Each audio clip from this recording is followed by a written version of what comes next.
Binarang ang isang pamilya.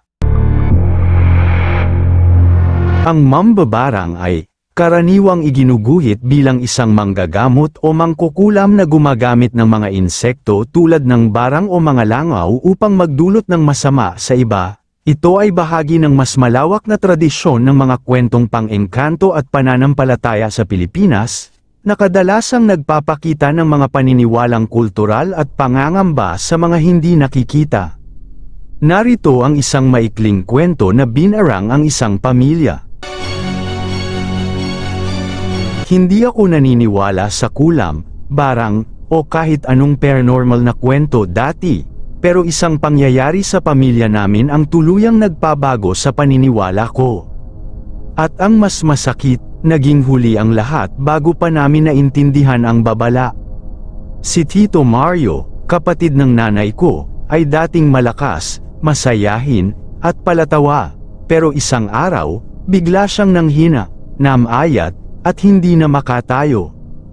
Pinagamot siya sa ospital, pero kahit anong gawin ng doktor, hindi nila mahanap ang dahilan ng sakit niya. Normal ang mga resulta ng laboratory tests, pero unti-unti siyang parang pinapatay ng isang hindi nakikitang sakit. Hanggang sa isang gabi, biglang sumigaw si Tito Mario habang natutulog. Ang init, tulungan niyo ako. Nagising kaming lahat, pinuntahan namin siya sa kwarto, at nakita namin siyang nanginginig, pawis na pawis, at may mga gallows na parang kinakamot ng matatalas na kuko. Doon namin napagdesisyonan, kailangan na naming lumapit sa isang albularyo. Dinala namin si Tito Mario kay Ka Fidel, isang kilalang albularyo sa kabilang bayan. Nang niritwalan siya, biglang may lumabas na imahe ng isang babae, kulubot ang mukha, nakangisi, at may hawak na manika na tinutusok ng karayom. Nagtinginan kami ni nanay, may nagagalit sa kanya, sabi ni Ka Fidel, may isang babae na hindi niya sinasadyang masaktan, at yun ang gumagawa nito sa kanya ngayon. Napaisip kami, walang kagalit si Tito Mario, mabait siyang tao, pero may isang bagay na bumalik sa isip ko.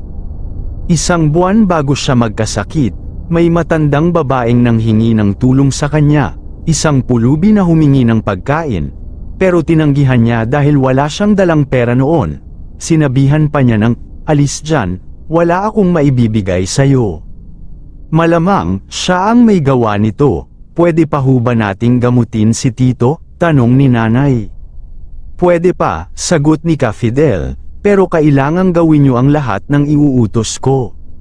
Binigyan niya kami ng mga instructions. Una, mag-alay ng manok sa tapat ng bahay bilang alay sa engkanto. Pangalawa, magpakulo ng dahon ng kamyas at paliguan si Tito Mario. Pangatlo, humanap ng babaeng matanda at humingi ng kapatawaran sa kanyang harapan. Madali lang sana gawin, pero ang problema, hindi ito sinunod ng pamilya namin. Si tatay, hindi naniniwala sa ganito. Ang sabi niya, sayang lang ang manok, at ano naman ang magagawa ng dahon ng kamyas.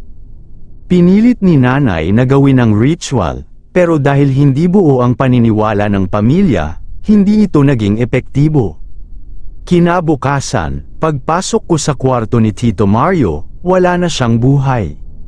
Sa huling sandali ng buhay ni Tito Mario, may isang bagay siyang nasabi bago siya tuluyang pumanaw.